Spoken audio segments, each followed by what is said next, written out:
മിക്ക ആളുകൾക്കും ഗ്യാസ് കയറാറുണ്ട്. ഭക്ഷണം കഴിച്ചില്ലെങ്കിലൊക്കെ നോർമലി ഗ്യാസ് കയറാറുണ്ട്. പക്ഷെ ചില ആളുകൾക്ക് ഇത് സ്ഥിരമായിട്ടുണ്ടാവാറുണ്ട്. ഭക്ഷണം കഴിച്ചാലും ശരിയാണ്. അല്ലെ കഴിക്കുന്നതിൻ്റെ മുമ്പായിരിക്കും. ചിലപ്പോൾ കിടന്ന് ഉറങ്ങുന്ന സമയത്തൊക്കെ ആയിരിക്കും ഗ്യാസ് കയറുന്നുണ്ടാവുക. ഇങ്ങനെ സ്ഥിരമായിട്ട് ഗ്യാസ് കയറുന്ന ഈ ഒരു പ്രശ്നം നമുക്ക് പൂർണ്ണമായിട്ട് അല്ലെ ഒരു ശാശ്വതമായിട്ട് മാറ്റാൻ പറ്റുമോ? അല്ലെങ്കിൽ അത് ഈ പെട്ടെന്ന് ഈ ചില ഇപ്പോൾ പറഞ്ഞ പോലെ കിടന്നുറങ്ങുന്ന സമയത്തോ അല്ലെങ്കിൽ രാത്രിയൊക്കെ പിന്നെയുള്ള സമയത്തൊക്കെ ആണെങ്കിൽ അല്ലെ നമ്മൾ ഒറ്റയ്ക്കാണെങ്കിൽ ആവുന്ന സമയത്തൊക്കെ ആണെങ്കിൽ ഇങ്ങനെ ഗ്യാസ് കയറി ബുദ്ധിമുട്ടാണെങ്കിൽ നമുക്ക് ആ സമയത്ത് തന്നെ ഗ്യാസ് കയറുന്നത് ഇൻസ്റ്റൻ്റ് ആയിട്ട് പോകാൻ വേണ്ടിയിട്ട് കയറിയ ഗ്യാസ് പെട്ടെന്ന് പുറത്തു പോകാൻ വേണ്ടിയിട്ട് എന്തൊക്കെ നമുക്ക് ചെയ്യാൻ പറ്റും? തീർച്ചയായിട്ടും നമുക്ക് നമ്മുടെ വീട്ടിനകത്ത് നിന്ന് തന്നെ ചില കോമ്പിനേഷനൊക്കെ ഉണ്ടാക്കി അടുക്കളയിൽ നിന്ന് തന്നെ നമുക്കെന്ത് ചെയ്യാം, ഗ്യാസിനുള്ള മെഡിസിൻസ് അതിന് അവൈലബിൾ ആണ്.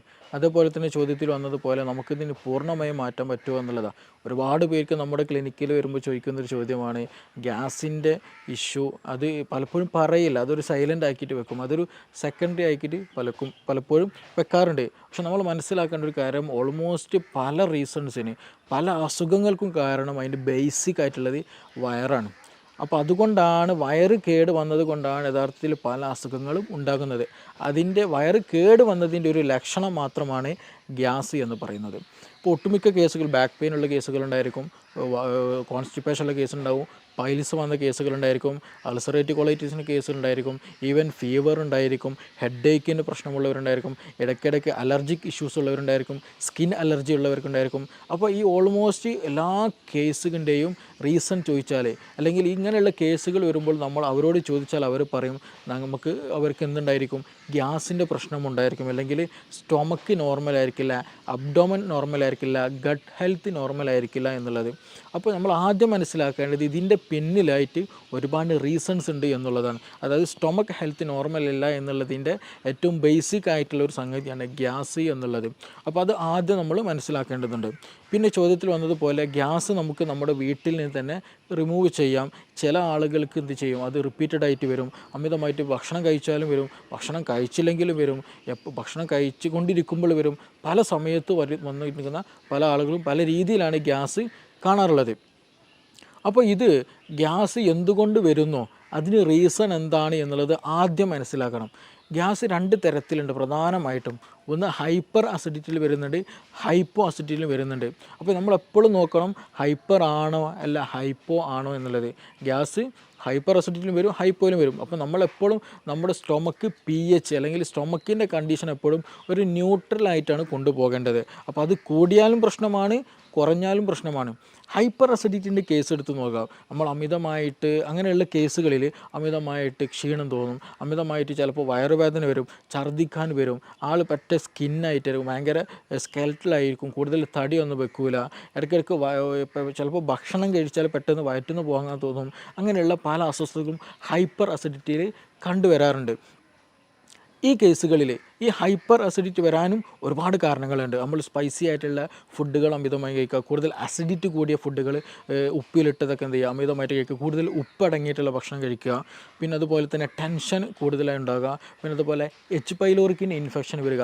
അപ്പോൾ ഈ പറഞ്ഞ സാധനങ്ങളൊക്കെ ഏതെങ്കിലും ഒന്നുണ്ടെന്നുണ്ടെങ്കിൽ അത് നമ്മുടെ സ്റ്റൊമക്കിലുള്ള എപ്പിത്തീലിയൽ ലെയറിന് എന്ത് ചെയ്യും, ട്രിഗർ ചെയ്തുകൊണ്ടിരിക്കും. അവിടെയുള്ള HCl പ്രൊഡക്ഷൻ അത് എന്ത് ചെയ്യും, കൂട്ടാൻ കാരണമാകും.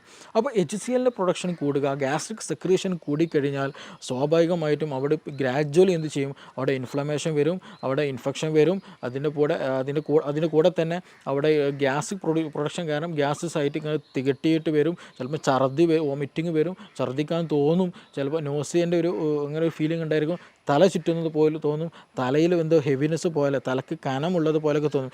ഗ്രാജ്വലി ഇങ്ങനെയുള്ള ആളുകൾക്കാണ് എന്ത് പറയുക, തലയിൽ എന്തോ വെച്ചിട്ടുണ്ട്, അല്ലെങ്കിൽ മൈഗ്രെയിൻ പോലെയുള്ള ഒരു ഫീലിംഗ് വരെ ഇത് കാരണമുണ്ടാകും. അപ്പോൾ അതുകൊണ്ട് തന്നെ ചില ആളുകൾക്ക് ഭക്ഷണം ഈ കേസുകളിൽ ഈ ഹൈപ്പർ അസിഡിറ്റിൻ്റെ കേസുകളിലാണ് കൂടുതൽ ആളുകൾ മൈഗ്രെയിൻ പോലും ഉണ്ടാകുന്നത്.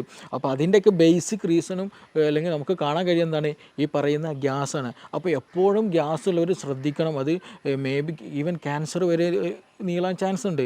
അതേപോലെ തന്നെ ഈ പറഞ്ഞ പോലെ മൈഗ്രെയിനിലേക്ക് വരാൻ നീളാനുള്ള ചാൻസ് ഉണ്ട്. അപ്പോൾ അതുകൊണ്ട് തന്നെ ഈ മൈഗ്രെയിൻ കേസുകൾ എടുത്ത് നോക്കിയാൽ അവർ പറയുന്ന റീസൺ എന്താണെന്ന് വെച്ചിട്ടുണ്ടെങ്കിൽ സമയത്തിന് ഭക്ഷണം കഴിച്ചില്ല എന്നുണ്ടെങ്കിൽ തലവേദന വരും എന്നുള്ളതാണ്. അപ്പോൾ സമയത്തിന് ഭക്ഷണം കഴിച്ചില്ല എന്നുണ്ടെങ്കിൽ എന്താണ് സംഭവിക്കുന്നത്, ഹൈപ്പർ അസിഡിറ്റി വരും. ഈ ഹൈപ്പർ അസിഡിറ്റി അസിഡിറ്റി വന്നാൽ എന്ത് ചെയ്യും, തലവേദനയിലേക്ക് നയിക്കും എന്നുള്ളതാണ്. അപ്പോൾ അത് ഗ്രാജ്വലി എന്ത് ചെയ്യും, തലവേദനയിലേക്ക് നയിക്കും ഹൈപ്പർ അസിഡിറ്റി കാരണം എന്നുള്ളതാണ്. പിന്നെ മറ്റതേപോലെ തന്നെ റീസണാണ് ടെൻഷൻ വരിക എന്നുള്ളത്. എന്തെങ്കിലും ടെൻഷനായിട്ട് എന്തെങ്കിലും ഫ്യൂച്ചറിൽ അല്ലെങ്കിൽ പാസ്റ്റ്, ടെൻഷൻ എന്നുള്ള വിഷയം പറയുമ്പോൾ നമ്മൾ എപ്പോഴും ചിന്തിക്കേണ്ട ഒരു കാര്യമാണ്, ഈ വ്യക്തി എന്തായിരിക്കും, ഒന്നെങ്കിൽ ഫ്യൂച്ചറിൽ എന്തെങ്കിലും ഡ്രീം കണ്ടിട്ടായിരിക്കും നീങ്ങുക, അല്ലെങ്കിൽ പാസ്റ്റിൽ എന്തെങ്കിലും ഇഷ്യൂ ഓർത്തിട്ട് ഞാൻ അങ്ങനെ ചെയ്തുകൊണ്ടല്ലോ ഇങ്ങനെ ആയത്, അന്ന് അങ്ങനെ ചെയ്യുകയാണെങ്കിൽ ഇന്ന് ഇങ്ങനെ ആവില്ലായിരുന്നല്ലോ, അങ്ങനെയൊക്കെ ചിന്തിച്ചുകൊണ്ടിരിക്കും. ഫ്യൂച്ചറിലുള്ള ആളെങ്കിലോ എനിക്ക് 2 കൊല്ലം കഴിഞ്ഞിട്ട് ഇത് എക്സാം പാസ്സാവണം, അല്ലെങ്കിൽ വീട് വെക്കണം, മകളെ കെട്ടിക്കാനുണ്ട്, കടം കൊടുക്കാനുണ്ട്. ഇപ്പോഴൊന്നല്ലേ, 2 വർഷം 5 വർഷം 10 വർഷം ശേഷമായിരിക്കും. പക്ഷെ ആ ഒരു ചിന്തയിലായിരിക്കും എല്ലാ വർക്കുകളും. ഈവൻ ഉറങ്ങാൻ പോകുമ്പോഴും ഉണർന്നെണീക്കുമ്പോഴും ആ മൈൻഡ് സെറ്റിലായിരിക്കും. അപ്പോൾ അത് ഗ്രാജ്വലി എന്ത് ചെയ്യും, ടെൻഷനായിക്ക് മാറി പിന്നീട് എന്ത് ചെയ്യും, നമ്മുടെ വയറ്റിലുള്ള ഗ്യാസ്ട്രിക് സെക്രീഷൻ വല്ലാണ്ട് കൂട്ടിക്കളയും. ഞാൻ നേരത്തെ പറഞ്ഞതുപോലെ തന്നെ എന്ത് ചെയ്യും, നമ്മുടെ HCl ഒക്കെ പ്രൊഡക്ഷന് കൂട്ടിക്കളയും. അപ്പോൾ കൂടുതലായിട്ട് സ്റ്റൊമക്ക് സെക്രീഷൻസ് കൂടിക്കഴിഞ്ഞാൽ, HCl പ്രൊഡക്ഷൻ കൂടിക്കഴിഞ്ഞാൽ എന്ത് ചെയ്യും, ഇൻഫെക്ഷൻ വരും, ഇൻഫെക്ഷൻ വരും, മറ്റു പല അസ്വസ്ഥതകളുണ്ടാവും. നേരത്തെ പറഞ്ഞതുപോലെ അതും എന്ത് ചെയ്യും, ടെൻഷൻ കൂടുന്നതും മൈഗ്രെയിനിലേക്ക് നയിക്കും എന്നുള്ളതാണ്. അതേപോലെ തന്നെയാണ് ഉറക്കം കുറഞ്ഞു കഴിഞ്ഞാലും ഇതുപോലെ നമ്മുടെ ഗ്യാസ്ട്രിക്കിൻ്റെ സെക്രീഷൻസ് കൂടും, നമ്മുടെ ബോഡി വളരെ തിന്നാക്കും, ഡൈജഷനെ അത് ബാധിക്കുന്നുണ്ട്. അപ്പോൾ ഉറക്കം കുറഞ്ഞു കഴിഞ്ഞാലും നേരത്തെ പറഞ്ഞതേപോലെ തന്നെ എന്താണ്, ഈ മൈഗ്രെയിൻ്റെ ഇഷ്യൂ കാണാറുണ്ട്. അപ്പോൾ ഇതിൻ്റെയൊക്കെ ഈ ഗ്യാസ്ട്രിക് സെക്രീഷൻ കൂടുന്ന കണ്ടീഷനാണ് ഈ പറഞ്ഞിട്ടുള്ള ഫുഡ്, സ്പൈസി ആയിട്ടുള്ള ഫുഡ്, കൂടുതൽ അസിഡിറ്റി കൂടിയിട്ടുള്ള ഉപ്പിലിട്ടത് കഴിക്കുന്നത്, അതുപോലെ ടെൻഷൻ വരുന്നത്, അതുപോലെ H. പൈലോറിക്കിൻ്റെ ഇൻഫെക്ഷൻ വരുന്ന കണ്ടീഷനുകളൊക്കെ അതിൽ വരുന്ന കാറ്റഗറിയാണ് ഹൈപ്പർ അസിഡിറ്റി എന്നുള്ള കാറ്റഗറി. അപ്പോൾ ഇങ്ങനെയുള്ള കേസുകൾ നമുക്ക് നോർമലി ആയിട്ടുണ്ടെങ്കിൽ നമുക്ക് എന്ത് ചെയ്യാന്ന് വെച്ചാൽ, ഒന്ന് സിമ്പിളായിട്ട് ചെയ്യാൻ പറ്റാവുന്ന ഒന്നാണ് ഈ ലെമൺ ടീ കുടിക്കുക എന്നുള്ളത്. നല്ല ഇഷ്യൂസ് ഉണ്ടെങ്കിൽ, ഇപ്പോൾ നിങ്ങൾക്ക് മൈഗ്രെയിൻ്റെ ഇഷ്യൂ ഉണ്ട്, ഗ്യാസ്ട്രിക്കിന് ഭയങ്കര അസ്വസ്ഥത, ഛർദ്ദിക്കാൻ തോന്നുന്നു, അല്ലെങ്കിൽ ഒരു അസ്വസ്ഥത ഫീൽ ചെയ്യുന്നുണ്ടല്ലോ, ആ ഒരു സമയത്ത് തന്നെ ഒരു ഗ്ലാസ്സിൽ ഒരു എന്താ ചെയ്യുക, ചെറിയ രൂപത്തിൽ ഒരു നാരങ്ങ കംപ്ലീറ്റ് നീരെടുത്തിട്ട് തന്നെ ഒരു ലെമൺ ടീ ഉണ്ടാക്കി കുടിച്ചാൽ വളരെ നല്ല റിസൾട്ടാണ്. ആ വോമിറ്റിംഗ് ടെൻഡൻസി, അതുപോലെ തലക്കൊരു കറക്കം, ഒരു തല ചുറ്റുന്നത് പോലെ ഫീൽ ചെയ്യുക, അതൊക്കെ ഒരു വിത്തിൻ മിനിറ്റ്സിനുള്ളിൽ തന്നെ നമുക്ക് ക്യൂറായിട്ട് നമുക്ക് കൊണ്ടുപോകാം. പക്ഷെ അത് ആ സമയത്ത് കറക്റ്റ് ടൈമിൽ തന്നെ ചെയ്യണം. ഈവൻ നല്ല ഇഷ്യൂവിലേക്ക് എത്തിക്കഴിഞ്ഞ് കഴിഞ്ഞാൽ അത്ര റിസൾട്ട് ഉണ്ടാകണമെന്നില്ല. അപ്പോൾ ആ ഒരു സമയത്ത് തന്നെ, അസ്വസ്ഥത തുടങ്ങുന്ന സമയത്ത് തന്നെ ചെയ്യുക. അതേപോലെ സമയത്തിന് ഫുഡ് കഴിക്കുക, ഹൈപ്പർ അസിഡിറ്റി വരാതെ നമ്മൾ പരമാവധി ശ്രദ്ധിക്കുക എന്നുള്ളതാണ്. പിന്നെ ഇത് ഹൈപ്പർ അസിഡിറ്റിയുടെ കേസിലാണ്. മറ്റൊരു കേസുണ്ട്, രണ്ടാമത് ഹൈപ്പോ അസിഡിറ്റി എന്നുള്ളതാണ്. ഈ ഹൈപ്പോ അസിഡിറ്റിയുടെ കേസിൽ സിമ്പിളായിട്ട് പറഞ്ഞാൽ ഇങ്ങനെ തിരിച്ചറിയാമെന്ന് ചോദിച്ചാൽ, ചില ആളുകൾ ഭക്ഷണം കഴിച്ചു കഴിഞ്ഞാൽ ഒരു ഖനം പോലെ ഉണ്ടാകും, വയറെന്തോ ഫില്ല് കഴിഞ്ഞ പോലെ. രാവിലെ ഭക്ഷണം കഴിച്ചതായിരിക്കും, വൈകുന്നേരമായിട്ട് പോലും വിശപ്പില്ല, അല്ലെങ്കിൽ ദാഹമില്ല, അങ്ങനെ ഒരു ഫീലിങ്ങേ പോലും തോന്നുന്നില്ല എന്നുള്ളതാണ്. അതേപോലെ തന്നെ ഇവർക്ക് ഉണ്ടാകും വയറ്റിന് ശരിയായ രീതിയിൽ ശോധന ഉണ്ടാകില്ല. അപ്പോൾ ഇങ്ങനെയുള്ള കേസുകൾ എന്താണെന്ന് വെച്ചാൽ, ഒരുപാട് സമയം എന്ത് ചെയ്യും, നമ്മൾ കഴിക്കുന്ന ഭക്ഷണങ്ങൾ ഇങ്ങനെ കെട്ടിക്കിടക്കും, വയറ് ശരിക്കും ദഹിക്കാണ്ട്. കാരണം എന്താണ്, ദഹിക്കണമെന്നുണ്ടെങ്കിൽ ഗ്യാസ്ട്രിക് സെക്രീഷന് ഒരു നോർമൽ ലെവലെങ്കിലും വേണം. അപ്പോൾ ആ നോർമൽ ലെവൽ പോലും ഇല്ലാണ്ട് കുറഞ്ഞ അളവിലാണ്, വേണ്ടതൊന്നും ഇല്ല ദഹിക്കാൻ. അപ്പോൾ അങ്ങനെ വരുമ്പോൾ എന്ത് ചെയ്യും, വയറ്റിൽ ഈ നമ്മൾ കഴിച്ച ഭക്ഷണ പദാർത്ഥങ്ങൾ അവിടെ നിൽക്കും, അവിടെ നിന്നിട്ട് അവിടെ എന്ത് ചെയ്യും, ബാക്ടീരിയൻ്റെ ഗ്രോത്ത് നടക്കും, അങ്ങനെ ബാഡ് സ്മെല്ലുള്ള കീഴ്വാഴ് പ്രൊഡ്യൂസ് ചെയ്യും. പിന്നെ ഇതുപോലെ ശോധന ശരിക്കും ലഭിക്കില്ല, ചിലപ്പോൾ വയറുവേദന ഉണ്ടാകും, വയറ് വീർത്ത പോലൊരു ഫീലിംഗ് ഉണ്ടാകും, വിശപ്പുണ്ടാകില്ല. ഇങ്ങനെയുള്ളവർക്ക് എന്ത് ചെയ്യും, ഓക്കാനം പോലെയുള്ള അസ്വസ്ഥതകൾ ഉണ്ടാകാറുണ്ട്. അപ്പോൾ ഇങ്ങനെയുള്ള കേസുകൾ എന്താ വെച്ചാൽ ദഹനക്കുറവാണ്, അല്ലേ, ഹൈപ്പോ അസിഡിറ്റിയുടെ കേസുകളാണ്. അപ്പോൾ നമ്മൾ അതിന് ദഹനത്തെ പ്രൊമോട്ട് ചെയ്യണം. അവിടെ ദഹനം നടന്നാൽ കൂടുതലായിട്ട് HCl, ഗ്യാസ്ട്രിൻ പോലെയുള്ള പ്രൊഡക്ഷൻസ് കൂടിക്കഴിഞ്ഞാൽ ദഹനം സുഗമമായി നടക്കും, ഈ പ്രശ്നങ്ങളൊന്നും ഉണ്ടാകില്ല. അപ്പോൾ ആ ഒരു സമയത്ത് നമ്മൾക്ക് ഏറ്റവും ബെസ്റ്റ് നമ്മുടെ അടുക്കളയിലുള്ള സ്പൈസസ് ഉപയോഗിക്കുക എന്നുള്ളതാണ്. അത് കരുതി നല്ല ചുവന്ന മുളകിൻ്റെ പൊടി ഉപയോഗിക്കുക എന്നുള്ളതല്ല. നമുക്ക് മല്ലി വളരെ നല്ല മെഡിസിൻസാണ്. മല്ലി തിളപ്പിച്ച വെള്ളം കുടിക്കുക എന്ന് പറഞ്ഞാൽ നമ്മുടെ ഉള്ളിലുള്ള ഫീവർ, പനി ഉണ്ടെന്നുണ്ടെങ്കിൽ ചില ആളുകൾക്ക് മേലും കൈക്ക് കോച്ചി പിടിക്കുന്ന ഒരു ഇതുണ്ടായിരിക്കും, അതിന് നല്ലതാണ്. അതേപോലെ ഗ്യാസിന് വളരെ നല്ല റിസൾട്ടാണ് ഈ നമ്മൾ എന്ത് ചെയ്യുക, ഡെയിലി കുടിക്കുന്ന വെള്ളത്തിൽ എന്ത് ചെയ്യാന്ന് ഒരു കലത്തിൽ, ഒരു പാത്രത്തിൽ രാവിലെ എണീക്കുന്ന സമയത്ത് തന്നെ കുറച്ച് നമ്മൾ ജീരകവെള്ളം ഉണ്ടാക്കുന്ന അതേപോലെ തന്നെ എന്ത് ചെയ്യുക, കുറച്ച് മല്ലി ഇട്ടിട്ട് നന്നായിട്ട് തിളപ്പിച്ച്, ആ തിളപ്പിച്ചാറിയ വെള്ളം എന്ത് ചെയ്യുക, ദാഹിക്കുന്ന സമയത്തും ഭക്ഷണം കഴിക്കുന്ന സമയത്തൊക്കെ എന്ത് ചെയ്യുക, ആ വെള്ളം ഇങ്ങനെ കുടിച്ചുകൊണ്ടിരിക്കുക. അത് ഗ്യാസ് നന്നാവാനും നന്നായിട്ട് പുറന്തള്ളാനും ദഹനം നന്നാകാനും ശോധനം കിട്ടാനൊക്കെ വളരെ വളരെ നല്ല ബെസ്റ്റ് റിസൾട്ട് ഉള്ളതാണ് ഈ മല്ലി, കൊത്തമ്പാലി അല്ലെങ്കിൽ ക്യുമിൻ എന്നുള്ള ആ സംഗതി. അപ്പോൾ അതെന്ത് ചെയ്യുക, വളരെയധികം നല്ല ബെനിഫിഷ്യലാണ്. പിന്നെ അതേപോലെ തന്നെ നമുക്ക് ചെയ്യാൻ പറ്റുന്നതാണ്, വീട്ടിൽ നിന്ന് ചെയ്യാൻ പറ്റാവുന്ന കാര്യമാണ് വെളുത്തുള്ളി കഴിക്കുക എന്നുള്ളത്. വെളുത്തുള്ളി ചുട്ട് കഴിക്കുന്നത്, പച്ചക്ക് കഴിക്കുന്നു പ്രശ്നമില്ല, അങ്ങനെയും ചില കഴിക്കാം. പക്ഷേ ഇതേ വെളുത്തുള്ളി എന്ത് ചെയ്യാണ്, ഹൈപ്പർ അസിഡിറ്റി ഉള്ളവർ ഉപയോഗിച്ചാൽ അവർക്ക് അസ്വസ്ഥത കൂടും, അവർക്ക് പല അസ്വസ്ഥതകളും ബുദ്ധിമുട്ടുകളും അവർക്ക് എന്ത് ചെയ്യും, ഫീൽ ചെയ്യാനുള്ള സാധ്യത വളരെ വളരെ കൂടുതലാണ്. അപ്പോൾ ഹൈപ്പോ അസിഡിറ്റിൻ്റെ കേസിലാണെങ്കിൽ മാത്രമാണ് ഈ വെളുത്തുള്ളി കൂടുതൽ എഫക്റ്റീവായിട്ട് ഫീൽ ചെയ്യുകയുള്ളൂ, ദഹനം കൂടുതൽ പ്രൊമോട്ട് ചെയ്യുകയുള്ളൂ. പിന്നെ നമുക്കിതിൽ കൂടെ ഇഞ്ചി വളരെ നല്ലതാണ്. അപ്പോൾ ഇഞ്ചി, ഗ്രാമ്പു, പട്ട പോലെയുള്ള സ്പൈസസുകളൊക്കെ നമ്മുടെ ഭക്ഷണത്തിൽ ഉൾപ്പെടുത്തുക. അത് വെച്ചുള്ള കഷായങ്ങൾ അതേപോലെ തന്നെ ഭക്ഷണത്തിൽ ഉൾപ്പെടുത്തി കഴിക്കുന്നതൊക്കെ ദഹനം കൂട്ടാൻ വളരെ ഹെൽപ്ഫുള്ളാണ്. അപ്പോൾ അങ്ങനെയുള്ള സംവിധാനങ്ങൾ, അങ്ങനെയുള്ള മരുന്നുകളൊക്കെ എന്ത് ചെയ്യാന്ന് വെച്ചാൽ നമ്മുടെ ഭക്ഷണത്തിൽ മിങ്കിൾ ചെയ്തിട്ട്, അത് ഭക്ഷണത്തിൻ്റെ കൂടെ ഒഴിവാക്കാനുള്ളതല്ല, അത് ഭക്ഷണത്തിൻ്റെ ഒരു പാർട്ടാക്കി തന്നെ നമ്മൾ ഉപയോഗിക്കുകയാണെന്നുണ്ടെങ്കിൽ നമ്മൾ കഴിക്കുന്ന ഭക്ഷണം എന്ത് ചെയ്യും, ദഹിക്കാൻ കൂടുതൽ സുഗമമാക്കാൻ കഴിയും. ഇതിന് സ്ഥിരമായിട്ട് മരുന്നുണ്ടോ, ഇതെങ്ങനെ സ്ഥിരമായിട്ട് വരാതിരിക്കാൻ ശ്രദ്ധിക്കുക എന്നുള്ളത് ഒരു ചോദ്യം ചോദിക്കേണ്ടായി. അപ്പോൾ നമ്മൾ ഈ കേസിൽ ശ്രദ്ധിക്കേണ്ടത്, ഞാൻ നേരത്തെ പറഞ്ഞതുപോലെ ഇത് നമ്മൾ ദഹനവുമായി ബന്ധപ്പെട്ടതാണ്. അപ്പോൾ ഇതൊരു ലൈഫ് സ്റ്റൈൽ ഡിസീസാണ്. നമ്മൾ തോന്നിയ സമയത്ത് ഉറങ്ങുക, അതുപോലെ ജീവിക്കുക, തോന്നിയത് തിന്നുക എന്നുള്ള ഒരു കൺസെപ്റ്റ് നമുക്കിവിടെ ഒരിക്കലും പോസിബിൾ അല്ല ഈ ഹൈപ്പോ അസിഡിറ്റി ഉള്ളവർ. അപ്പോൾ നമ്മൾ ഭക്ഷണം സമയത്തിന് കഴിക്കുക, ആവശ്യത്തിന് കഴിക്കുക, ആവശ്യമുള്ള അളവിൽ കഴിക്കുക, ക്വാളിറ്റി ഉള്ളത് ക്വാണ്ടിറ്റി കുറച്ച് കൊണ്ട് എന്ത് ചെയ്യുക, കൂടുതൽ നല്ല രീതിയിൽ കഴിക്കുക എന്നുള്ളതാണ്. കഴിക്കുന്നത് നല്ല ക്വാളിറ്റി ഉള്ളതാകണം. ഒരുപാട് ചോറ് കഴിക്കുക എന്നുള്ളൊരു ടെൻഡൻസി ഒരിക്കലും പാടില്ല. അത് നമുക്ക് കൂടുതൽ ബുദ്ധിമുട്ടുകൾ ഉണ്ടാക്കുക എന്നുള്ളൂ. അപ്പോൾ ചെറിയ രൂപത്തിൽ അത്യാവശ്യം നല്ല രീതിയിലുള്ള സാധനങ്ങൾ മാത്രം കഴിക്കുക, സമയത്തിന് കഴിക്കുക, അമിതമാകാതിരിക്കുക. അതേപോലെ തന്നെ ഭക്ഷണം കഴിച്ച പാടെ ഉറങ്ങുന്ന ശൈലിയുള്ളത്, അപ്പോഴാണ് അപ്പോൾ എസ്പെഷ്യലി ഈ നൈറ്റ് ലൈഫ് ഇന്ന് കൂടിയൊരു കണ്ടീഷനാണ്. രാത്രി പുറത്ത് പോകലും അവിടെ നിന്ന് ഭക്ഷണം കഴിക്കലും, ഒരുപാട് ഭക്ഷണം കഴിച്ച് വരും, എന്നിട്ട് എന്ത് ചെയ്യും, നേരെ ബെഡ്ഷീറ്റിലേക്ക് കിടക്കും. രാത്രി സുപ്രഭാതത്തിലായിരിക്കും പെട്ടെന്ന് നെഞ്ഞുവേദന അല്ലെങ്കിൽ ഹാർട്ട് പെയിൻ.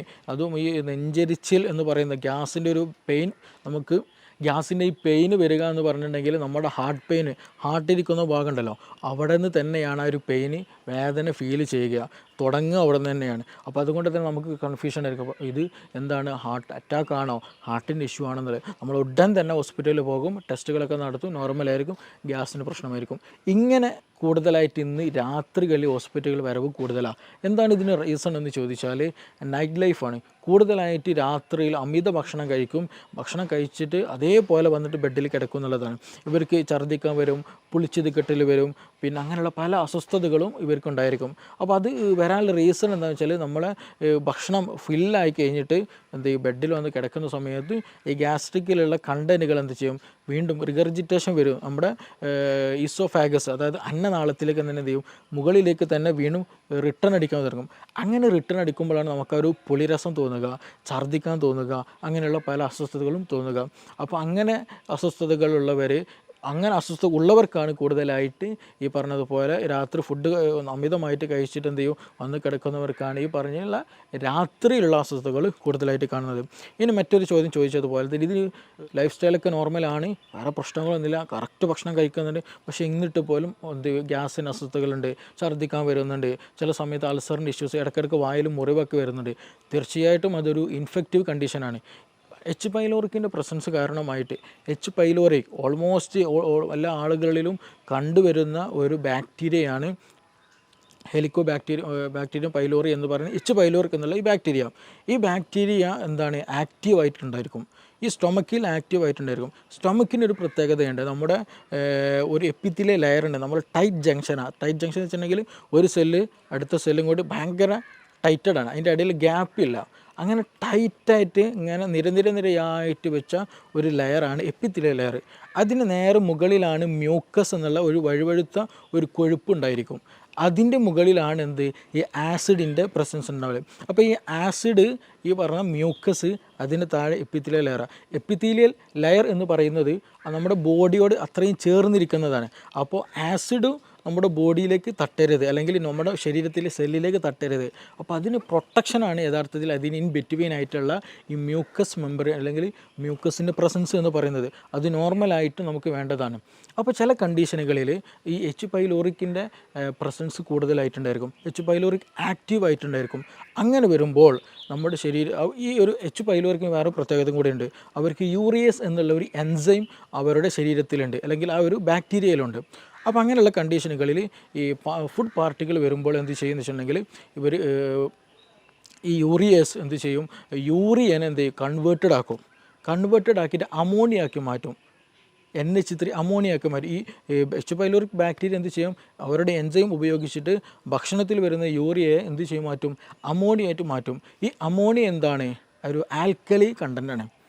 അമോണിയ ആൽക്കലി കണ്ടൻ്റാണ്. അപ്പോൾ ചുരുക്കി പറഞ്ഞാൽ എച്ച് പൈലോറിക്കയുടെ എന്ന ബാക്ടീരിയയുടെ സാന്നിധ്യത്തിൽ എന്ത് ചെയ്യും, കൂടുതലായിട്ട് ബാക്ടീരിയ ഉണ്ടാകുമ്പോൾ അതെല്ലാം വരുന്ന യൂറിയൊക്കെ എന്ത് കൺവേർട്ടഡ് ആക്കി മാറ്റും, അമോണിയ ആയിട്ട് കൺവേർട്ടഡ് ആക്കി മാറ്റും. അപ്പോൾ ചുരുക്കി പറഞ്ഞാൽ ഈ എച്ച് പൈലോറിക് കാരണമായിട്ട് അവിടെ ഒരു ആൽക്കലി മീഡിയം എന്ത് ചെയ്യും, ഉണ്ടാകാനുള്ള സാധ്യത, അല്ലെങ്കിൽ ആൽക്കലി മീഡിയം ഉണ്ടായിക്കൊണ്ടേയിരിക്കും. അപ്പോൾ നമ്മളെ വയറ്റിൽ തന്നെ എന്തുണ്ട്, ആസിഡും ഉണ്ട്.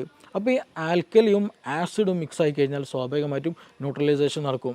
അപ്പോൾ അമിതമായിട്ടുള്ള എച്ച് പൈലോറിക് ആക്ഷൻ വന്നു കഴിഞ്ഞാൽ, ഈ അമിതമായിട്ട് അമോണിയയുടെ സാന്നിധ്യം വന്നു കഴിഞ്ഞാൽ നമ്മുടെ ശരീരത്തിൽ നമുക്ക് ദഹനത്തിന് വേണ്ടിയിട്ടുള്ള നമ്മുടെ ഈ ആസിഡിന് എന്ത് ചെയ്യും, അത് ലെയർ കുറയും. അത് പിന്നെ മെല്ലെ മെല്ലെ എന്ത് ചെയ്യുമെന്ന് വെച്ചിട്ടുണ്ടെങ്കിൽ ഈ പറഞ്ഞ എച്ച് പൈലോറിക് ഗ്രാജ്വലി നമ്മുടെ മ്യൂക്കസും കടന്നിട്ട് മെല്ലെ നമ്മുടെ ഈ എപ്പിത്തിലെ ലെയറിലേക്ക് വന്ന് അറ്റാച്ച് ചെയ്യും. അവിടെ പിന്നെ എന്ത് ചെയ്യും, ഇൻഫ്ലമേഷൻസ് വരും.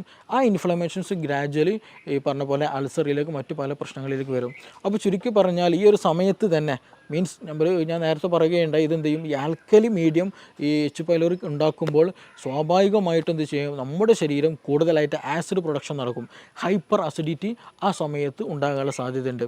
അപ്പോൾ ഓൾമോസ്റ്റ് പല കേസുകളിലും ഹൈപ്പർ അസിഡിറ്റി ഉണ്ടാകാനുള്ള റീസൺ എന്താണെന്ന് വെച്ചിട്ടുണ്ടെങ്കിൽ ഈ പറഞ്ഞിട്ടുള്ള എച്ച് പൈലോറിക്കിൻ്റെ കേസിലാണ്. അപ്പോൾ നമ്മൾ PPI പ്രോട്ടോമം ഇൻഹിബിറ്റേഴ്സോ പാൻഡോഫ് പോലെയുള്ള മെഡിസിൻസ് കഴിച്ചാൽ ഒരു സാന്ദർഭികമായിട്ട് ആ ഒരു സമയത്ത് റിലീഫ് കിട്ടുമെന്നല്ലാണ്ട് ഗ്രാജ്വലായിട്ട് ഒരു പെർമനൻ്റ് ആയിട്ട് റിലീഫ് നമുക്ക് കിട്ടിക്കൊള്ളുന്നുണ്ടാകില്ല. അതിന് ബേസിക്കലി റീസൺ എന്താണെന്ന് വെച്ചാൽ ഈ പറയുന്ന എച്ച് പൈലോറിക്കിൻ്റെ പ്രസൻസ് ആണ്. അപ്പോൾ ആ ഒരു സമയത്ത് നമ്മൾ പ്രോപ്പറായിട്ട് എച്ച് പൈലോറിക്കിന് ട്രീറ്റ്മെൻറ്റ്, അതിനെ ഇറാഡിക്കേറ്റ് ചെയ്യാനുള്ള ട്രീറ്റ്മെൻറ്റ് നടത്തുക എന്നുള്ളതാണ്. ഈ ഒരു കേസുകളിൽ തന്നെയാണ് നമുക്ക് ശരിയായ ദഹനം നടക്കില്ല, അതേപോലെ നമ്മുടെ ഗഡ് ഹെൽത്തിനത് ബാധിക്കും. ഗഡ് ഹെൽത്തിലേക്ക് പോകുമ്പോൾ, കാരണം നമ്മുടെ ഗ്യാസ്ട്രിക് മീഡിയം വളരെ വളരെ ഇമ്പോർട്ടൻ്റ് ഡൈജഷന്. അപ്പോൾ അവിടെ ഇംപ്രോപ്പർ ആയിരുന്നെങ്കിൽ സ്വാഭാവികമായിട്ടും അതിൻ്റെ കണ്ടിന്യൂഷൻ ആയിട്ടുള്ള സ്മോൾ ഇൻറ്റെസ്റ്റൈനും ലാർജ് ഇൻറ്റെസ്റ്റൈനിലൊക്കെ എന്ത് ചെയ്യും, ബാക്ടീരിയൽ മീഡിയയിൽ ചേഞ്ചസ് വരും. അങ്ങനെ ചേഞ്ചസ് വന്നാൽ ഗട്ട് ലീക്ക് പോലെയുള്ള പ്രശ്നങ്ങളുണ്ടാകും. ഗട്ട് ലീക്ക് എന്ന് പറഞ്ഞാൽ നമ്മുടെ ഗട്ട് വാള്, അതായത് ഞാൻ നേരത്തെ പറഞ്ഞതുപോലെ ഈ സ്റ്റൊമക്കിനുള്ള ലൈനിങ് പോലെ അതേപോലെ ലൈനിങ് എന്തിനുണ്ട്, നമ്മുടെ കുടലിനുണ്ട്. അപ്പോൾ ആ ഒരു നോർമലി ആയിട്ടുള്ള അതിൻ്റെ ഒരു മീഡിയം നഷ്ടപ്പെടുമ്പോൾ സ്വാഭാവികമായിട്ടും ഗട്ടിലുള്ള ഒരുപാട് സൈറ്റോടോക്സിൻസ് ഉണ്ട്, നമ്മുടെ കോശങ്ങളെ നശിപ്പിക്കാൻ കഴിയുന്ന, ഇൻഫെക്ഷൻ ഉണ്ടാക്കാൻ കഴിയുന്ന, നമ്മുടെ ഹെൽത്തിനെ നെഗറ്റീവായിട്ട് എഫക്റ്റ് ഉണ്ടാക്കുന്ന പല സാധനങ്ങളും, പല വസ്തുക്കളും, പല ബൈ പ്രൊഡക്റ്റുകൾ എന്തുണ്ട് നമ്മുടെ ഈ ഒരു ഭക്ഷണം അല്ലെങ്കിൽ ഈ ഒരു ഭക്ഷണത്തിനുണ്ടായിരിക്കും. അപ്പോൾ അതെന്ത് ചെയ്യും, നമ്മൾ ഡയറക്റ്റായിട്ട് നമ്മുടെ ശരീരത്തിൽ കിടക്കും. അത് പിന്നീട് ഓട്ടോ ഇമ്മ്യൂൺ ഡിസീസുകളായിട്ട് പലപ്പോഴും ഉണ്ടാകാറുണ്ട്. അപ്പോൾ ചുരുക്കി പറഞ്ഞാൽ നമ്മുടെ ഗഡ് ഹെൽത്തും നമ്മുടെ സ്റ്റൊമക്കിൻ്റെ ഹെൽത്തും വളരെ വളരെ ഇമ്പോർട്ടൻ്റ് ആണ്. അപ്പോൾ എച്ച് പൈലോറിക്കിൻ്റെ പ്രസൻസ് ഉണ്ടായിക്കൊമ്പോഴാണ് പലപ്പോഴായിട്ട് ഈ നിരന്തരമായിട്ടുള്ള ഗ്യാസിൻ്റെ ഇഷ്യൂസ് ഉണ്ടാവുക, മാറാത്ത ഗ്യാസിൻ്റെ പ്രശ്നങ്ങൾ ഉണ്ടാവുക. അതിന് നമ്മൾ പ്രോപ്പറായിട്ടുള്ള ട്രീറ്റ്മെൻറ്റ് എടുക്കുക എന്നുള്ളതാണ് ഏറ്റവും ബെസ്റ്റായിട്ട് നമ്മൾ ചെയ്യേണ്ടത്. എച്ച് പൈലോറിക്കിന് വേണ്ടിയുള്ള ട്രീറ്റ്മെൻറ്റ് എടുക്കുക, ഗ്യാസിന് വേണ്ടിയിട്ടുള്ളതല്ല. ഗ്യാസ് എന്നുള്ളത് അതൊരു സിംറ്റം മാത്രമാണ്. അത് അങ്ങനെ ഒരു ഇൻഫെക്ഷൻ അവിടെയുണ്ട് എന്ന് അറിയിക്കാനൊരു സിംറ്റം മാത്രമാണ്. അപ്പോൾ അതിന് വേണ്ടി നമ്മൾ ചെയ്യേണ്ടത് ഗ്യാസിന് ട്രീറ്റ്മെൻറ്റ് ചെയ്യുക എന്നുള്ളതല്ല. എച്ച് പൈലോറിക്കിൻ്റെ പ്രസൻസ് ഉണ്ടോ എന്നുള്ളതിനുള്ള ഒരുപാട് മെത്തേഡുകളുണ്ട്. ബേരിയം വീൽ എക്സ്റേകൾ ചെയ്യാവുന്നതാണ്. പിന്നെ അതേപോലെ തന്നെ യൂറിയ ബ്രീത്ത് ടെസ്റ്റുകളുണ്ട്. അപ്പോൾ അങ്ങനെയുള്ള ടെസ്റ്റുകൾ നടത്തിയാൽ തന്നെ ഓൾമോസ്റ്റ് നമ്മുടെ ഗ്യാസ്ട്രിക് കണ്ടീഷൻസ് നമുക്കറിയാം, അൾസർ ഉണ്ടോ എന്ന് നമുക്കറിയാൻ കഴിയും. അതുപോലെ ഈ പറഞ്ഞ എച്ച് പൈലോറിക്കിൻ്റെ പ്രസൻസ് ഉണ്ടോ എന്ന് അറിയാൻ കഴിയും. അങ്ങനെയൊക്കെ ടെസ്റ്റുകൾ നടത്തി അതിന് വേണ്ട ട്രീറ്റ്മെൻറ്റ് എടുക്കുക. അപ്പോൾ അതിന് ഇരട്ടി മധുരം, നമ്മളെപ്പോഴും കേട്ടിട്ടുള്ള സംഗതിയാണല്ലോ ഇരട്ടി മധുരം. ഈ എച്ച് പൈലോറിക്ക് ഇൻഫെക്റ്റഡ് ആയി കഴിഞ്ഞാൽ അതിന് ഏറ്റവും ബെസ്റ്റുള്ള ഒരു ഒറ്റമൂല് അത് ഇരട്ടി മധുരം ഏറ്റവും നല്ല ബെനിഫിഷ്യലാണ്. അതേപോലെ തന്നെ ഈ ഹൈപ്പർ അസിഡിറ്റി കേസ് വന്നാൽ നമുക്ക് പ്രോബയോട്ടിക്കുകളും പ്രീബയോട്ടിക്കുകളായിട്ടുള്ള പ്രൊഡക്റ്റുകൾ യൂസ് ചെയ്യുന്നത് എന്താണ് നമ്മുടെ ദഹനം നന്നാക്കാനും ആസിഡ് മീഡിയം നോർമലാക്കാനൊക്കെ നമുക്കത് ഹെൽപ്ഫുള്ളാണ്. അപ്പോൾ അങ്ങനെ ഒരു പ്രോപ്പറായിട്ടുള്ള ട്രീറ്റ്മെൻറ്റ് ചെയ്യുക എന്നുള്ളതാണ് ഏറ്റവും ബെസ്റ്റ്. നമ്മുടെ കേസുകളിൽ തന്നെ ഒരുപാട് കേസുകൾ നമ്മുടെ ക്ലിനിക്കിൽ തന്നെ വന്നിട്ടുണ്ട്. ഈ മൈഗ്രെയിൻ വന്ന കേസുകൾ മാറാത്ത 8, 10, 15 വർഷമായിട്ട് മൈഗ്രെയിൻ ഡോക്ടറെ മാറിയിട്ടില്ല എന്നുള്ളത്. അപ്പോൾ അവർ ചോദിക്കുമ്പോൾ നമ്മൾ അതിൻ്റെ ബേസിക്കിലൊക്കെ പോകുമ്പോൾ ഹൈപ്പർ അസിഡിറ്റിയാണ് അവർക്ക് ഉണ്ടാവുക. ചില കേസുകൾ മൈഗ്രെയിൻ അവർ പറയുള്ളൂ, ഹൈപ്പർ അസിഡിറ്റി എന്നുള്ള കണ്ടീഷൻ തന്നെ അവർ പറയില്ല. പക്ഷേ അത് കാരണം അതിന് അഡാപ്റ്റഡ് ആയിട്ടുണ്ടായിരിക്കും. കാരണം ഹൈപ്പർ അസിഡിറ്റിക്കാളും കൂടുതൽ അവർക്ക് പ്രശ്നമായിട്ട് തോന്നൽ എന്താണ് മൈഗ്രെയിൻ ഇഷ്യൂ ആയിരിക്കും. അപ്പോൾ പക്ഷേ ഈ ഹിസ്റ്ററി എടുത്ത് പോകുമ്പോൾ അവർക്ക് ഹൈപ്പർ അസിഡിറ്റി ആയിരിക്കും കൂടുതലായിട്ടുണ്ടായിരിക. അപ്പോൾ സ്വാഭാവികമായിട്ടും അവർക്ക് മോശം ക്ലിയർ ആയിരിക്കില്ല, ദഹനം ക്ലിയർ ആയിരിക്കില്ല. ഞാൻ നേരത്തെ പറഞ്ഞതുപോലെ ഗട്ട് ഹെൽത്ത് ബാഡായിരിക്കും, പ്രോപ്പറായിട്ട് നിലനിൽക്കില്ല. ആ കേസുകളിലൊക്കെ നമുക്ക് മെഡിസിൻ ഉപയോഗിച്ച് തന്നെ, മെഡിസിൻ മീൻസ് നമ്മുടെ വീടുകളിൽ ഉപയോഗിക്കാവുന്ന മെഡിസിൻസ് തന്നെ നൽകിയാൽ തന്നെ എന്ത് ചെയ്യും, നല്ല പ്രോപ്പർ ഒരു റുട്ടീൻ നമ്മൾ കീപ്പ് ചെയ്ത് തന്നെ ഒരു കണ്ടിന്യൂ ഒരു മെഡിക്കേഷൻ ഇല്ലാതെ നല്ല രീതിയിൽ തന്നെ നമുക്ക് എന്ത് ചെയ്യാം, ഈ മൈഗ്രെയിൻ പോലെയുള്ള കണ്ടീഷനൊക്കെ റിവേഴ്സ് ആക്കിയിട്ട് നമുക്ക് നോർമൽ ഹെൽത്തിലേക്ക് തന്നെ മാറ്റാൻ കഴിയുന്നുണ്ട്. അപ്പോൾ അതിൻ്റെയൊക്കെ ഒരു ബേസിക് എന്ന് പറയുന്നതാണ് യഥാർത്ഥത്തിൽ ഗ്യാസ് അല്ലെങ്കിൽ ഗ്യാസ്ട്രിക് ഇഷ്യൂ എന്നുള്ളത്. അപ്പോൾ ഇതിന് പ്രോപ്പർ ട്രീറ്റ്മെൻറ്റ് ഉണ്ട്, പ്രോപ്പർ വേ ഓഫ് ലിവിങ് ഉണ്ട്. അപ്പോൾ അത് ഏത് റൂട്ടിലാണോ ഏതാണോ പ്രശ്നം എന്നുള്ളത് ഐഡൻറ്റിഫൈ ചെയ്യുക എന്നുള്ളതാണ് ഫസ്റ്റ് നമ്മൾ ചെയ്യേണ്ടത്. അത് ഐഡൻറ്റിഫൈ ചെയ്തതിന് ശേഷം അതിന് പ്രോപ്പറായിട്ട് അതിനെ നമ്മൾ എന്ത് ചെയ്യണം, പ്രശ്നമാണോ, ഹൈപ്പർ അസിഡിറ്റിൻ്റെ പ്രശ്നമാണോ, ഹൈപ്പോ അസിഡിറ്റിൻ്റെ പ്രശ്നമാണോ. ഹൈപ്പർ അസിഡിറ്റിൻ്റെ പ്രശ്നമാണെങ്കിൽ തന്നെ നമ്മുടെ ഡയറ്റിൽ അമിതമായിട്ടുള്ള എന്തെങ്കിലും എരിവ് കൂടിയതോ സോൾട്ടി ആയിട്ടുള്ളതോ അങ്ങനെയുള്ള എന്തെങ്കിലും ഉപയോഗിക്കുന്നതാണോ, ഇതിനകത്തിൽ ടെൻഷൻ എന്തെങ്കിലും ഉണ്ടോ, ഇതിനകത്തിൽ എച്ച് പൈലോറി ഇൻഫെക്ഷൻ തന്നെയാണോ, അങ്ങനെയുള്ളത് ഏതാണോ എന്നുള്ളത് ഡിഫറൻഷ്യേറ്റ് ചെയ്യണം. ഇനി ഹൈപ്പോ അസിഡിറ്റിൻ്റെ കേസിലാണെങ്കിലും ശരി, അവിടെയും എച്ച് പൈലോറിക്കിൻ്റെ പ്രശ്നം ഉണ്ടാകാറുണ്ട് ചില കേസിൽ. അപ്പോൾ അത് വന്നതാണോ, ഇനി അതല്ല വേറെ അമിത ഭക്ഷണമാണോ, നമ്മുടെ റുട്ടീനുള്ള പ്രശ്നമാണോ, അത് ഏതാണോ എന്നുള്ളത് നമ്മൾ കറക്റ്റ് ഐഡൻറ്റിഫൈ ചെയ്യേണ്ടതുണ്ട്. ചില കേസുകളിൽ ആസിഡ് അല്ലെങ്കിൽ പുളിച്ചുതക്കെട്ടിൽ വരും. ആർക്ക് നല്ല തടിച്ച ഒരാൾക്ക് ഉണ്ടെങ്കിൽ, ഒബസിറ്റി കൂടുതലുണ്ടെങ്കിൽ, കൂടുതൽ ഓവർ ഈറ്റ് ഉണ്ടെങ്കിൽ, അങ്ങനെയുള്ള കേസുകൾ എന്ന് വെച്ചാൽ അവർക്ക് ഇടയ്ക്കിടയ്ക്ക് കിടന്നാൽ തന്നെ എന്ത് ചെയ്യും, പുളിച്ചുതക്കെട്ടിൽ വരും. കാരണം എന്താണെന്ന് വെച്ചിട്ടുണ്ടെങ്കിൽ എന്താണ്, അബ്ഡോമിനൽ പ്രഷർ കൂടുതലായിരിക്കും, വയറിൻ്റെ ഭാഗത്ത് പ്രഷർ വളരെ കൂടുതലായിരിക്കും. അപ്പോൾ ആ മുകളിലേക്കുള്ളൊരു തള്ളൽ കിടന്നാലും എന്ത് ചെയ്യും, ഫീൽ ചെയ്യും. അപ്പോൾ അങ്ങനെയുള്ളവർക്ക് എന്ത് ചെയ്യും, അതും വരാറുണ്ട്. അപ്പോൾ ആ ഒരു കേസിലൊക്കെ എന്ന് വെച്ചാൽ നമ്മൾ ചെയ്യേണ്ടത് അതിന് വേണ്ടിയിട്ടുള്ള ട്രീറ്റ്മെൻറ്റ് എടുക്കുക എന്നുള്ളതാണ്. അപ്പോൾ ചുരുക്കി പറഞ്ഞാൽ ഇതിന് പ്രോപ്പറായിട്ട് തന്നെയുള്ള ട്രീറ്റ്മെൻറ്റ്. ഗ്യാസ് എന്നുള്ളത് ബേസിക് ആയിട്ടുള്ള ഒരു റീസണാണ്. ആ റീസണിൻ്റെ പിന്നിൽ നമുക്ക് ഒരുപാട് അസുഖങ്ങൾ ഉണ്ടായിരിക്കും. ആ അസുഖങ്ങളായിരിക്കും പലപ്പോഴും നമ്മൾ ഫോക്കസ് ചെയ്യുക. ഞാൻ നേരത്തെ പറഞ്ഞതുപോലെ ഒന്നെങ്കിൽ നമുക്ക് മൈഗ്രെയിൻ ആയിരിക്കും ഉണ്ടാവുക, അല്ലെങ്കിൽ സോറിയാസിസ് പോലെ സ്കിൻ ഡിസീസ് ആയിരിക്കും ഉണ്ടാവുക, അല്ലെങ്കിൽ അതിൻ്റെ ബാക്കിൽ എന്തെങ്കിലും ടെൻഷൻ്റെ എന്തെങ്കിലും ഇഷ്യൂസ് ഉണ്ടായിരിക്കും, ആങ്സൈറ്റി പോലെയുള്ള തലകറക്കം പോലെയുള്ള പ്രശ്നങ്ങളുണ്ടായിരിക്കും. ഇനി അതെല്ലാം മറ്റു സ്കിൻ ഡിസീസുകൾ പലപ്പോഴും അർട്ടിക്കേരി പോലെയുള്ള പ്രശ്നങ്ങൾ ഉണ്ടാകാറുണ്ട്, എക്സിമ പോലെയുള്ള പ്രശ്നങ്ങൾ ഉണ്ടാകാറുണ്ട്. അപ്പോൾ ഇതിൻ്റെയൊക്കെ ബേസിക് ആയിട്ട് വരുമ്പോൾ നമ്മുടെ ഗട്ട് ഹെൽത്താണ് ഇതിന് റീസണായിട്ട് വരിക. അപ്പോൾ അതിൻ്റെ ഒരു കാരണം അല്ലെങ്കിൽ ഗട്ട് ഹെൽത്ത് പ്രോപ്പർ അല്ല എന്ന് കാണിക്കാനുള്ള ഒരു സിമ്പൽ മാത്രമാണ് യഥാർത്ഥത്തിൽ ഗ്യാസ് എന്ന് പറയുന്നത്. അപ്പോൾ നമ്മുടെ ഗട്ട് ഹെൽത്ത് പ്രോപ്പറാക്കുക, നമ്മൾ പ്രോപ്പറായിട്ടുള്ള ഡയറ്റ് എടുക്കുക, പ്രോപ്പറായിട്ടൊരു നല്ല ബെനിഫിഷ്യലായിട്ടൊരു ലൈഫ് സ്റ്റൈൽ കീപ്പ് ചെയ്യുക എന്നുള്ളതാണ് ഇതിന് ഏറ്റവും ബെസ്റ്റ് ആയിട്ടുള്ള ഒരു മെഡിസിൻ എന്നുള്ളത്. അത് ഇന്ന് നമ്മുടെ ക്ലിനിക്കിൽ തന്നെ അവൈലബിൾ ആണ്. ഒരുപാട് ആളുകൾക്ക് അതുകൊണ്ട് ഒരുപാട് അസുഖങ്ങൾക്ക് ഗട്ട് ഹെൽത്ത് നോർമലാക്കിയതിൽ കൂടെ നമുക്ക് ട്രീറ്റ് ചെയ്യാൻ കഴിഞ്ഞിട്ടുണ്ട്. Okay, thank you.